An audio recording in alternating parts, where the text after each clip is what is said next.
se viu nesse diálogo com ele. Então, vamos começar de novo. Exato. Vamos lá. Vou abrir aqui o documento. Olá,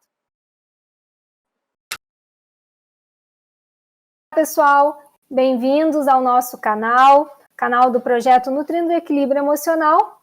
E hoje, no nosso programa Nutrimente, nós vamos receber a nossa convidada, Amanda Fischer Miguel. Junto com os meus colegas de projeto, de equipe, que estão dando todo o suporte técnico para esse programa acontecer, nós vamos conversar com a nossa convidada sobre o encontro do seu eu. Amanda, como se deu a sua trajetória profissional, na verdade pessoal e profissional, que te levou ao espaço que você ocupa hoje enquanto pedagoga, atuando junto à assistência social? Como que se deu esse caminho? Como que você chegou aonde está? Certo, então boa tarde a todos, Estou muito feliz pela essa oportunidade, acho que é muito importante os espaços de diálogo e eu acho que não só para mim, mas para todos, se todos tiverem essa oportunidade, é muito boa. Então, assim, vou falar um pouquinho da minha jornada, como eu me encaixei e fui me apropriando das situações. Vamos começar lá quando eu era jovem mesmo. Eu, no auge dos meus 17 anos, fui escolher minha profissão, decidi por turismo. Não sei te dizer o porquê exatamente, mas era a febre do momento, vamos dizer assim. Quase até o último semestre e como eu estava trabalhando num projeto do judiciário aqui em Timbó, que se chama ainda Casa da Cidadania, o Conselho Tutelar fazia parte da Casa da Cidadania e ali eu fui conhecendo as demandas da sociedade na questão dos direitos da criança e do adolescente, direito do consumidor, que o PROCON também era lá. E quase terminando o turismo, pensei, não quero mais, vou partir para outra área. Naquele momento eu pensei, então, vou fazer pedagogia, porque... Cara, assim, não que eu goste de criança, não é essa a vibe, mas eu me sinto... Eu acho que eu tive uma infância muito boa, então eu gosto muito dessas coisas relacionadas à infância. Eu sou muito ligada em brinquedo, em ursinho, eu gosto de brincar com a criança, entende? Num sentido de... Acho que minha criança interior ela é muito viva, então eu acho que é mais nessa vibe. Então eu pensei, vou para pedagogia. Comecei a fazer a faculdade, fiz a distância pela UniFselv, a maioria dos que estavam cursando ou já trabalhavam na área, em CDIs e escolas mesmo, e precisavam ter a formação, que antes era só o magistério e depois não, ou outros que queriam sair mesmo de outras funções como eu e viram na pedagogia uma forma de se encontrar, vamos dizer assim. E eu comecei, então, a pedagogia, só que já desde o começo no intuito de trabalhar com a parte social. Eu queria mesmo ter essa dinâmica de não atender só a criança, sim a família no geral, porque ao verificar as situações do Conselho Tutelar, muito me repetia a situação. Como que está essa família, entende? Então, não podemos trabalhar a criança individualmente, sim a família no seu todo.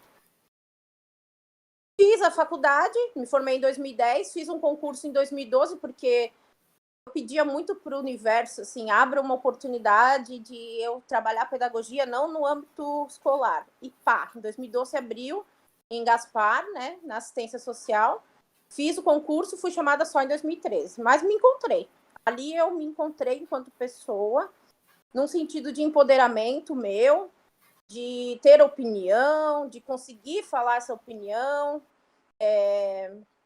Eu estava ali com meus 25 anos, então 25, 28, até ali eu posso dizer que eu era uma pessoa que vivia conforme o sistema. Ali eu comecei a entender melhor o sistema e ter a minha opinião própria. Trabalhei em alguns setores e passei a trabalhar no serviço de medida socioeducativa. Na assistência social, como eu falei, me encontrei, eu ia de ônibus de madrugada, porque é 3 horas de viagem de ônibus até Gaspar, que eu moro em Timbó, Então, mas eu ia feliz, porque eu me encontrei, eu gosto daquilo que eu faço. Medida socioeducativa eu encontrei mais ainda, porque o que acontece? No medida socioeducativa, o jovem ou o adolescente, 12 aos 21 anos, que é onde eles podem estar cumprindo a medida socioeducativa, quando cometem um ato infracional, né?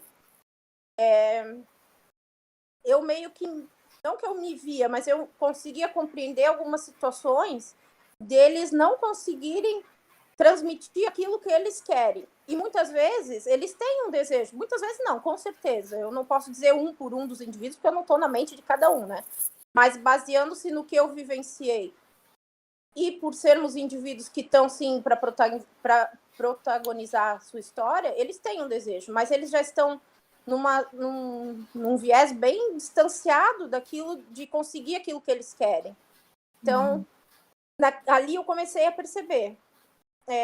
Eles chegam para o atendimento sem perspectivas, para ouvir nós, que a princípio o judiciário passa que eles têm que ir nos nossos atendimentos. Falam isso, eles veem a gente, que saco, vou ter que ir lá ouvir aquele bando de adulto, e eles não sabem o que eu vivo. Eles não sabem por que eu cometi o ato infracional. Chegam, eu quero cumprir medida e Deus. E ali eu comecei a pensar que não é só o medidas, não é só o adolescente do medidas. Se a gente for parar e verificar ao nosso redor, eu tenho sobrinhos também. E ao conversar com eles, ou conversar com os outros atendimentos de CRAS, ou nas próprias rodas de conversa com professores, eles trazem isso, de que o adolescente, ou o jovem mesmo, continua nessa questão de viver o que o sistema impõe. Eles estão reproduzindo aquilo que eles tiveram. Por exemplo, na minha família foi assim, então eu vou repetir. Ou aquele que, por um acaso, não se encaixa, acaba meio que, vamos dizer assim, rebelando, mas se rebelando por um caminho que não vai trazer qualidade para eles, sabe? Eles acabam indo para um viés de revolta mesmo, sabe? Então, ali eu acho que eu comecei a perceber essas situações. Fiz a pós-graduação no IFSC e foi de encontro com que já tinha trabalhado um pouco em Paulo Freire na faculdade, mas na pós foi o crivo, assim, sabe? De Paulo Freire trazia essa visão já lá em 1900 e, sei lá, eu era criança. E ele já falava disso, que ele ia nas comunidades, ele tentava ouvir o jovem naquilo que ele vivenciava, e dali do que aquilo que eles vivenciavam, eles trazerem qualidade de vida para eles, ou viverem numa situação melhor, sabe? Então, quantos jovens Paulo Freire talvez realmente incentivou, e que a gente hoje não está conseguindo, o que a gente precisa mudar, sabe? Exato. E, sim, Amanda, olha só, para quem está nos ouvindo, quem está nos assistindo, às vezes pode ficar um pouco perdido, né? Quando você fala assim, um jovem infrator, né? Um jovem que está em medida, né? O que seria isso? Você poderia explicar para o pessoal entender, né? Qual que é a condição desse jovem, né? Sim. O serviço de medida socioeducativa, ele veio junto com o SUAS, né, que é uma reprodução do SUS, mas é para assistência social, para situações de criminalidade mesmo. O ato infracional seria um crime. Nós, enquanto adultos, somos julgados e pagamos pena, ou, enfim, vamos presos, depende do crime que é cometido. E para o jovem de 12 a 21 anos, por não ser adulto ainda, tem essa situação da medida socioeducativa, que depende do tipo do ato infracional, ou cumprimento para pagar horas na sociedade, indo em locais que são públicos, ajudar os serviços públicos, né? Ou reparação ao dano, se caso eles quebraram, destruíram alguma coisa. E se em casos mais graves, como estupro, assassinato, daí é uma questão mesmo de reclusão, que eles vão para os centros de acolhimento para jovens mesmo. Não é no presídio com adultos, mas é um presídio. A situação é igual, mas é só com pessoas da mesma idade. Então, o serviço de medida socioeducativa é nesse sentido. O jovem que acaba chegando lá, o jovem adolescente, eu falo jovem adolescente porque, como vai até os 21 anos, o adolescente até os 18, né? Dos 18 ao 21, legalmente, eles ainda podem cumprir medidas, tá? Então, não, claro, fez o ato infracional com 18, 19 anos, daí já vai preso mesmo. Mas se tu cometer um ato de 16, 17 anos, dependendo do tamanho da sua medida, vai até os 21. Isso. Então, o jovem que chega nessa situação para um cumprimento de medidas, se você for afinco na história dele, for atrás do que é, eu não vou te dizer que é questão de culpa ou não culpa, eu vejo que muito do que levou ele a fazer isso é pela própria sociedade, de deixá-lo excluído em várias fases. Por exemplo, é um adolescente jovem que já lá desde a sua infância já tinha situações na escola, questão familiar, que muitas vezes até já passou pelo serviço da assistência social, em algum local ali, em alguma questão nessa trajetória, não funcionou, não deu certo. Então, é por isso que eu digo que espaços como esse de diálogo, para a gente trazer melhorias. Porque um serviço público também só na ilusão não serve, né? Exato. Então, a gente precisa, sim, ter essa noção de que o próprio Paulo Freire vai nos trazer ensinamentos, mas a gente tem que estar aplicando, se apropriar, entender a nossa realidade e daí sim aplicar aqui também, porque não é justo, entende? Não, nem só com eles, mas para nós mesmos enquanto sociedade, porque eles são nós amanhã, entendeu? Eles são a continuidade. Como é que a gente quer pensar em velhice, né? Uma questão de qualidade de vida na velhice, se nós não estamos preparando os nossos jovens aqui atrás, sabe? Exato. Eu tenho percebido muito isso. A pandemia mesmo, assim, parece que não, certeza, piorou muitas coisas, sabe? E principalmente nessa situação de o que vai ser, o que eu quero ser. O distanciamento que teve entre o próprio adolescente da escola, por mais que a escola ela tá bem equivocada, vamos dizer assim, porque ela ficou parada no tempo, eu acho que a gente precisava rediscutir isso, mas é muito amplo, né? Então, ainda assim, era o mínimo, era um elo pequeno, mas é o mínimo de sociedade que esses jovens tinham, em questão de o que eu vou ser, o que eu almejo para minha vida, sabe? E não tendo esses espaços na escola, eles estão em casa. A coisa, então, tá bem difícil, né? Bem difícil mesmo. E assim, talvez a gente precisa se reprogramar, se readaptar, mas a gente vai ter que encontrar um meio termo. Eu não desisto, sabe? Eu acho que a gente tem que achar Tem uma estrada que liga nós adultos a eles jovens. Eu ainda não sei direito qual, mas eu tenho buscado, porque blá, blá, blá, nosso adulto, para eles não é isso que eles querem, sabe? A gente precisa de ações, a gente precisa de acolhimento, a gente tem que ter alguma coisa na manga para atrair, entendeu? A gente não tem nem... Como que a gente atrai um jovem para nós na assistência social, prof? Pensa comigo. Difícil, né?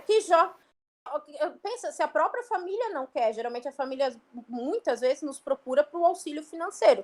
Tudo bem, a gente entende. Mas a gente não pode parar ali. A gente precisa crescer, sabe? Sim. Então é essa caminhada, assim, sabe? Se todos parassem para pensar e se ajudar a pensar nisso. E uma coisa, né, Amanda, assim, por isso o título que a gente propõe, né, para reflexão, o encontro do seu eu, pensando nesse perfil de jovens, adolescentes, né, porque, como você mesmo disse, como esses jovens podem traçar objetivos, né, profissionais, pessoais, ou seja, se projetar para fora, se muitas vezes, né, falta esse conhecimento de si, né? Então, você como uma grande pesquisadora de Paulo Freire, né, que no seu livro A Pedagogia do Oprimido, ele diz que o ser humano ele não se faz em silêncio, né? Mas que na verdade o ser humano ele se constitui a partir do diálogo com o outro, né? Essa interação que ela é dialógica e ela é dialética. E essa interação, né, que é dialógica, que é dialética, então ela não se dá só consigo mesmo. Ela se dá com o que está fora de si. Né? Isso são as palavras, né, as ideias de Freire. Então, partindo dessa afirmação, e também dos seus estudos, da sua atuação profissional, como que você enxerga a ideia de definição de si por parte desses jovens, desses adolescentes, nos dias atuais? Em outras palavras, na tua observação, como que esses jovens se veem inseridos nessa sociedade em pleno século XXI? Olha, sinceramente falando, eu posso estar... Ao meu ver, né? Eu vejo que eles se sentem numa obrigação de ser algo, numa cobrança exacerbada de que você tem que isso, você tem que aquilo. E muitas vezes perdidos, porque aquilo que está dentro deles, eles não têm a oportunidade de falar. Por ser muito eclético, é muito eclético. O mundo jovem se a gente for falar cada pedacinho de mundo jovem, a gente vai ficar aqui até ano que vem, né? Só que eles não têm espaço para, sabe? Eles acabam se falando entre eles, com os seus entre eles, né? E não encontrando esse empoderamento, eu acho, de poder pôr para fora. Então, um ou outro acaba conseguindo, porque se fortalece, consegue através, sei lá, da música ou mesmo do esporte, acaba se destacando e conseguindo colocar para fora. Mas a maioria, eu acho que sente muito essa pressão de mundo, sabe? Nós adultos temos, é verdade, só que a gente precisa encontrar a nossa felicidade, certo? O nosso eu, né? O que a Renata gosta? O que a Amanda gosta? Eles, eu não vejo que tem essa oportunidade. Eles têm que fazer o que tem que fazer. Então, ao meu ver, falta um pouco dessa possibilidade, oportunizar eles, entende? Eu sei que eles a cabeça do adolescente é diferente de nós adultos, por querer a coisa mais do imediato e às vezes é bem enérgico, assim, vamos dizer assim, eles estão muito na vibe, assim, de querer a mudança para já e tudo, mas eles precisam ter um espaço. Eu acho que eles têm que ter essas oportunidades de espaço. Por isso que eu trago a política pública. O leque da política pública ela tem que ser maior nesse sentido. De abrir para o jovem, sim, que gosta de cantar, que consegue, através dos seus rap, falar o que eles querem falar, ou aquele que quer desenhar, ou aquele que quer jogar, ou aquele mesmo que quer programar no computador, ou aquele mesmo que é bem rebelde, mesmo que só quer brigar, põe numa luta, sei lá. A gente tem que pensar nesses espaços mais direcionado para eles, sabe? Para não virar aquela chatice ou a mesmice, sabe? Por que eles acabam partindo para o ato infracional? Vamos pensar aqui num sentido de drogadição, por exemplo. Porque eles não encontraram um espaço para. Então, ali na oferta, muitas vezes, do traficante ou da galerinha, me encontrei. Aqui eles me ouvem, aqui eles me acolhem. Então, vou partir para essa, sabe? Então, eu acho que a gente precisava, sim, de mais oportunidade para eles. Até de emprego mesmo, da empresa acolher ele, deles sentirem o que é a vida adulta, mas sem aquela cobrança, sabe? Você tem que trabalhar. Vai trabalhar no mercado, vai trabalhar na construção, você precisa arranjar dinheiro, sabe? Calma, eu acho que precisa de calma também, sabe? É uma cobrança, assim, eu falo por mim nesse ponto, sabe? Que eu saí do meu ensino médio e meu pai, você tem que fazer faculdade, você tem que fazer faculdade. Poxa, eu nem quis, fiz aí, ó. Ele pagou toda a minha faculdade de turismo. Depois eu tive que pagar pedagogia sozinha, né? Mas tá bom. Mas ali, e eu passei ainda do turismo para arquitetura, porque eu ainda não sabia o que eu queria, entendeu? Então, essa cobrança deixa a gente nervoso. Eu acho que o mundo é muito nervoso. Dá uma calma aí, relaxa. Eu penso nisso. Então, a gente Mas pode... tem que ter um espaço. Claro. E a gente, em cima da sua fala, me leva a refletir, então, Amanda, que existe um certo silenciamento da juventude, né? Então, no sentido de silenciamento, um apagamento em relação à expressão de si, né? E por isso a necessidade, é uma provocação, né, para a gente refletir, aí a necessidade de se encontrar, né? Mas esse ser, será que ele tem ciência de quem ele é? Esse ser jovem, esse ser adolescente.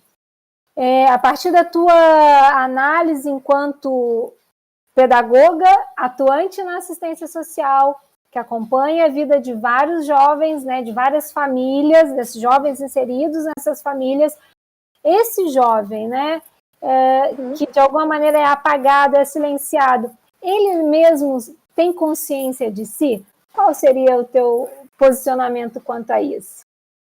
Olha, prof, eu acho que, sinceramente, sim, porque todo mundo nasce com a sua essência. Por mais que a nossa essência é construída, né? sou aquilo que meus pais passaram, que eu aprendi na escola, a sociedade que eu fui inserida. Mas ali eu me tornei Amanda. Porém, a Amanda conheceu novos mundos. Então, juntando uma coisa com a outra, se tornou a Amanda hoje. Que também procura novas. Eu não quero parar, né? Eu quero me construir toda hora. Então, mas no fundo a pessoa tem sim a sua essência. Eu acho que eles têm sim a deles. Eles também conhecem pouco do mundo, às vezes, eles vivem só no mundinho deles. Muitas vezes da pobreza, da falta de recurso, muitas e muitas famílias é só filhos com mãe só presente, não tem o pai, então é um mundo que se vai ver a vizinhança é muito parecida, a escola é muito parecida, mas hoje a gente vive num mundo muito conectado. Eles não têm mais só a informação desse mundinho. Diferentemente dos pais deles, por exemplo, ou das avós, porque os pais deles geralmente são muito novos também, né? Mas hoje é muita informação, então através, como eu falei, das músicas, da televisão, da internet, essa vibe agora de youtuber, e, sabe? Ali eles conseguem se referenciar em alguém, sabe? Sim. Então, eles ali constroem a essência, e ali eles conseguem deslumbrar um mundo novo. Eu quero ser assim. Então, mas acabam sendo silenciados mesmo. De tipo, nunca vou chegar a isso. E às vezes não é mesmo para chegar nisso, que talvez não é esse o propósito. Mas eles ali se silenciam e também não correm atrás de mais nada. Eles ficam sem perspectiva e vamos viver o que dá para viver e é isso, sabe? Isso que é o ruim. Certo. E Amanda, agora vamos lá, vamos seguir te provocando, né? Então, assim, como você nos apresenta assim, a sua reflexão sobre as possibilidades de diálogo com essa juventude? Quais seriam? Porque a gente percebe uma constatação, né? Então, você tem essa visão de realidade, desse recorte da realidade muito bem definido na tua fala, né? A gente percebe isso. Ok, então, o que fazer?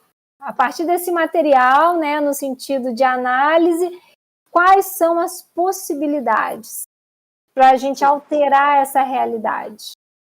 Sim, então, uma coisa assim que eu busco, porque assim, ninguém é dono da verdade, né? Eu posso estar falando uma coisa aqui que não vai se encaixar, mas eu bato muito na tecla da política pública, na questão do referencial para esses jovens.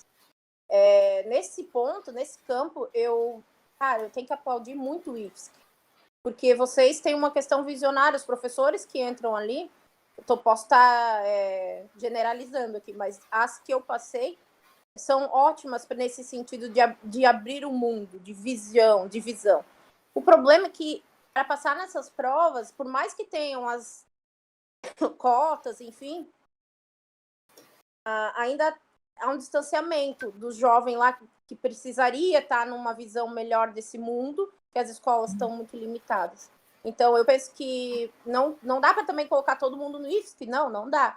A gente tem que pensar em políticas públicas para. Mas políticas públicas para, não, diria até que não falta recurso, porque tem recursos como o FIA que, nossa, tem dinheiro. Sim. Eu acho que falta a questão referencial. Quem chega até esse jovem? Não é simplesmente tacar lá um ping-pong, futsal, não. Eu acho que ele tem que ser um leque aberto, com mais oportunidades, mas com pessoas que realmente conseguem despertar essa oportunidade nesse jovem, nesse adolescente, sabe? E todos têm esse perfil, prof, infelizmente.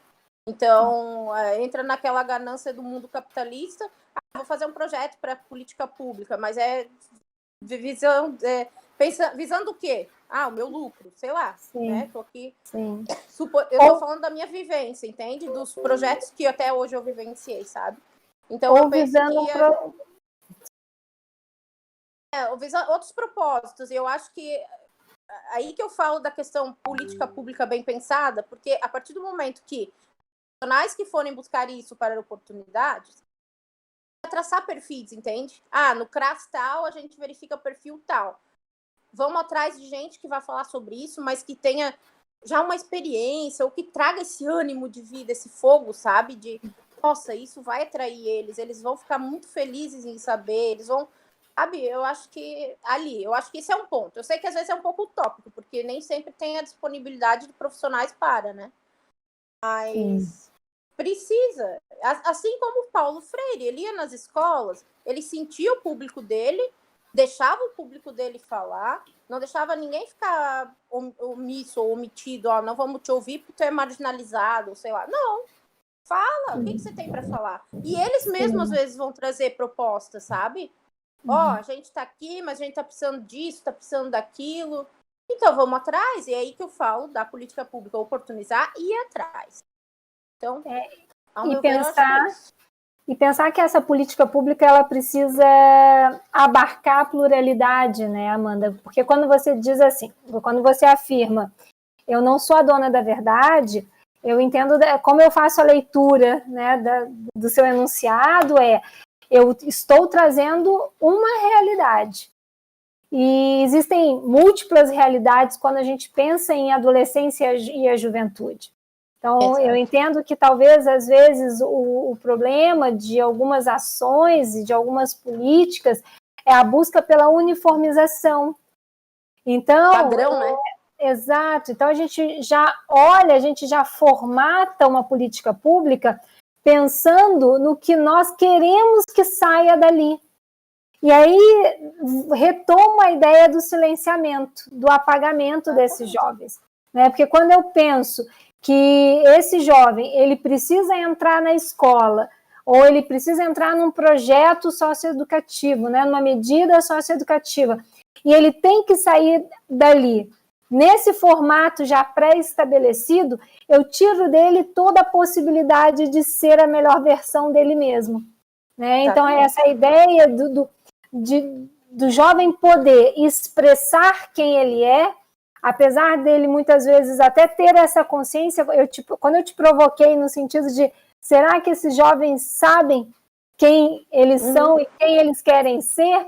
É porque eu vejo até como uma consequência desse sistema capitalismo, uma ideia de padronização, de uniformização, que faz com que a gente não perceba a nossa própria essência.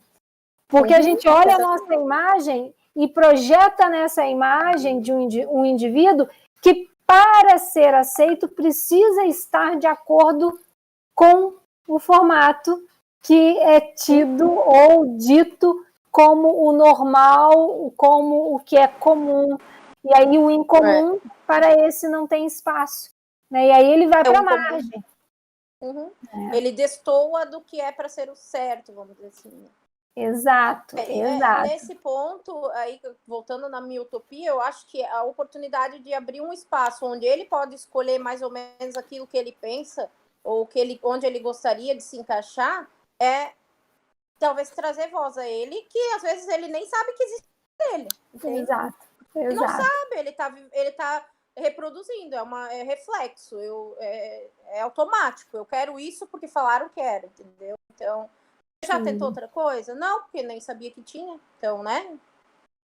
Então é isso aí mesmo. Então, Amanda, assim, já caminhando, né, para o final da nossa conversa, nesse projeto Nutrimente, eu trago uma reflexão que eu gosto muito de Paulo Freire, né, que é a reflexão sobre a palavra esperança. Então, não é a esperança de cruzar os braços e sentar e esperar. Então, a ideia, citando Freire, né, movo-me na esperança enquanto luto. E se luto com esperança, espero. Então, se o diálogo é o encontro dos homens para ser mais, não pode desfazer-se na desesperança. Eu gosto muito dessa frase do Freire, porque quando você diz assim, professora, eu estou sendo utópica. Eu acho que você está esperando, né? Você está esperançando no sentido de fazer uma projeção, né? E essa projeção ela vem acompanhada de uma série de ações da Amanda enquanto profissional, né? Da assistência social, que ali junto a esses jovens, junto a essas famílias, busca, né? Uma alteração. Essa alteração ela pode ser pequena, né? Ela pode ser às vezes uma fagulha e que muitas vezes não é nem enxergada pelo próprio meio social, mas ela já é uma movimentação. Porque você traz uma reflexão que ficou aqui me incomodando, sabe, Amanda, quando você diz assim, poxa, vocês aí fazem até um trabalho legal, porém está distante da realidade desses jovens, no sentido não do acesso, mas no sentido da permanência ou da ideia do pertencimento. Então, quando a gente tem, né, esse sentimento do esperançar, eu acredito que, por exemplo, a gente pode trazer para a nossa realidade profissional, dentro de uma perspectiva de representação social, bem de Bourdieu mesmo, o espaço público, por exemplo, uma instituição de ensino pública, ela sempre foi tida socialmente, né, como espaço de quem pode estar ali, é o espaço de quem teve oportunidades, de quem teve privilégios. É que eu estou falando das universidades federais, muitas vezes também isso vem para os institutos federais, muitos jovens, muitas famílias falam assim, nossa, mas a gente não tem que pagar uma mensalidade para estar aí?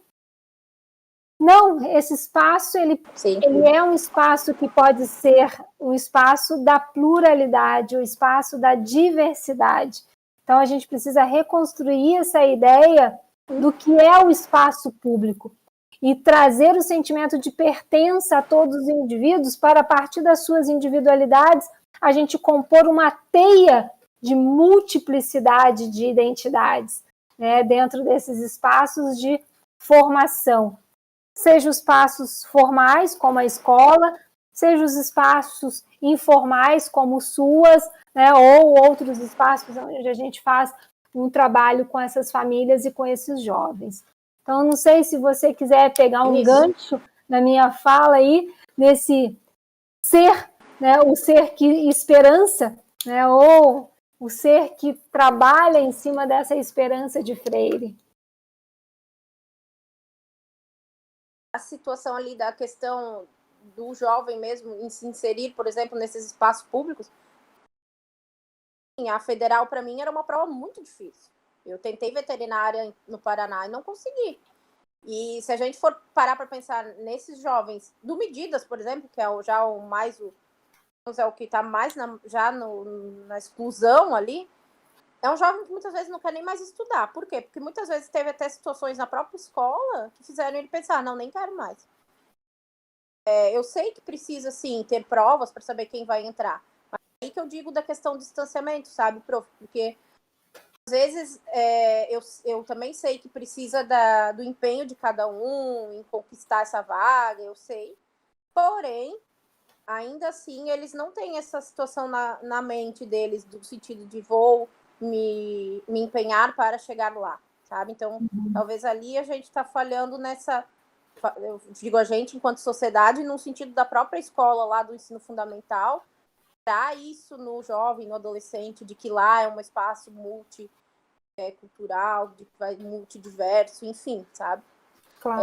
Mas eu creio que essa questão do esperançar eu trago muito na minha vida, eu levo, isso é meu lema, assim, de não desistir. Tem horas que eu me revolto mesmo. Se a prof me conhece, sabe que eu não sou assim, flor de se cheire, né? Mas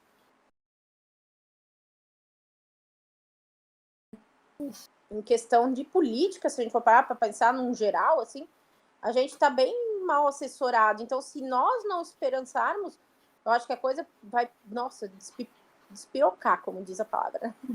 E eles não vão... Aí sim, se a gente sonha num futuro melhor, a gente está lascado, vamos dizer bem assim, né? Sim. Então, o que eu puder, de toda sementinha que eu puder e de que eu consiga com os meus colegas, nos locais onde eu transito, eu acho que essa nosso trânsito, né? Eu acho que essa questão até do SUAS com as escolas já trouxe essa possibilidade um pouco mais, sabe?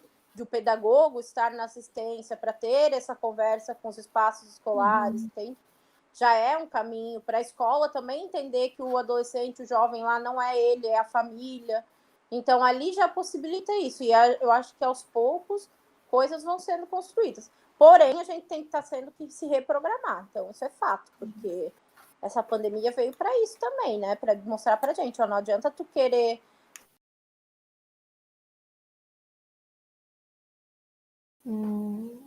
Problema no seu áudio, Flor. Tá.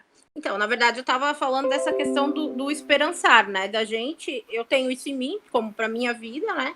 Assim como eu tento plantar essa sementinha com quem eu posso, onde eu transito, os espaços que eu estou, que pode hoje não ser escolar, mas ainda que o SUAS trouxe essa possibilidade do pedagogo estar ali na assistência para trocar essas informações. E eu acho que ali a gente consegue continuar nessa questão do esperançar. Claro, se reprogramando continuamente, porque essa pandemia, como eu falei, trouxe essa situação de que a gente estava num padrão que a gente já vai ter que despadronizar, entendeu? A gente já tem que se reprogramar de novo. Mas não desistir. Eu acho que a questão é de não desistir. É acreditar no meu próximo, sabe? Mais que ele apresentou até hoje situações erradas, entre aspas, vamos dizer, eu acho que ainda assim eles têm possibilidade. Todo mundo tem a possibilidade de se reinventar e de realmente viver o seu eu, trazer aquilo que está na sua essência, entende? Então, entendo. É isso que eu levo. Então, Amanda, nessa nossa breve, mas gostosa conversa, né, dessa tarde. Sim. Então, a gente fez um pouco dessa reflexão sobre a condição de ser jovem, de ser adolescente nesse mundo louco do século XXI, falando de um momento, né, em que estamos imersos numa pandemia. Então, você trouxe contribuições a partir da teoria freiriana, né, de grande intelectual brasileiro, Paulo Freire, que vai nos mostrar que nós somos, né, a partir dessa interação que construímos no diálogo com o que está fora, né, com o outro. Tem uma palavra na filosofia africana que identifica bem isso, que é Ubuntu, né, eu sou porque nós somos. Então, Freire bebe nessa fonte, né, quando propõe essa perspectiva de análise das relações sociais, e não só de análise do tempo presente ou do passado, mas também de projeção de um modelo de sociedade que a gente quer buscar. Né? Então, acho muito legal quando você traz a sua experiência como pedagoga, né, atuante na assistência social, que faz esse trabalho com esses jovens infratores, que nos faz acreditar que é possível, né, a partir da valorização desses jovens, a partir da valorização dos seus sonhos, das suas projeções, das suas potencialidades de agir, de ser, nós de fato construirmos uma estrutura social que dá certo e que pode ser mais igualitária, que pode gerar mais oportunidade para todos. Então, assim, em nome da equipe do nosso programa Nutrimente, que é uma ação do nosso projeto Nutrindo Equilíbrio Emocional, nós agradecemos imensamente a tua participação, né? Já queremos você de volta para continuar essa conversa, né? Porque ela é uma conversa interminável, né? São vários elementos, como você mesmo falou, a gente em algum momento entrou em políticas públicas, né? Então tem sim uma repercussão, pensar esse jovem, pensar esse adolescente, a partir das suas potencialidades, é pensar políticas públicas destinadas a esse público, né? E que sejam de fato efetivas. A gente falou sobre representatividade, então eu penso que precisamos de mais umas 2 tardes, né? Mais 2 programas aí no mínimo para dar continuidade a essa reflexão. Então, Amanda, te agradeço, gratidão pela tua disponibilidade, meu anjo, e fica aqui meu agradecimento também a todos que nos assistem, que nos ouvem, e aguardem o nosso próximo episódio. Tá certo. Obrigada pela oportunidade, né, prof? E a gente tá junto sempre, e eu acho que a gente tem que ter uma coisa assim, como eu falei, não existem verdades absolutas. Eu acho que a gente às vezes precisa brincar um pouco do pedestal e pensar, não, não sou só eu que tenho a voz, entende? Todos têm. Então a gente tem que se unir e dali sair o coro, né? Exato. Coro que eu disse, não o coro de coro, eu tô falando de coro de coral, tá?